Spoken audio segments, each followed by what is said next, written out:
ضخمة وفخمة، واحدة ليه هو، وزاد توسّع، كان عنده حداد بجنبها، زاد توسّع وأصبحت فيلا عبارة عن قصر، ومع ذلك ما يروحلهاش إلا مرة كل سمنتين والّا 3، لأن عنده فيلات متعددة بما فيهم القصر اللي يسكنوه في سيتي مالكي.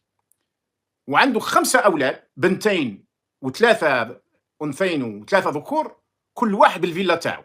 وشركة سيجما الإسبانية في الوقت اللي كانوا متخاصمين مع إسبانيا كانت تحفر لهم وتبني لهم في البيسينات، اللي ما عندوش بيسين.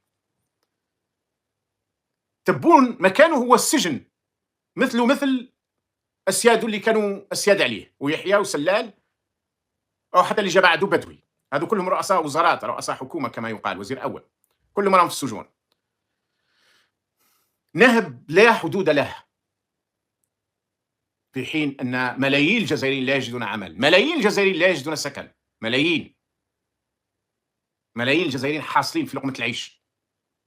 وبدينا نشوف واحد المظاهر، مظاهر نتاع الأطفال اللي لقطوا الحديد أو اللي لقطوا البلاستيك، أو تلقى 10 سنين 11 سنة 12 سنة يقضي حياته في لم البلاستيك أو في لم الألمنيوم أو في لم الحديد، مع كل المخاطر والمخاطر اللي موجودة، لأن كاين ناس دروغي، كاين ناس الكوليك، كاين ناس مرات يغتصبوهم، مرات يقتلوهم، مرات يدوا لهم دراهمهم.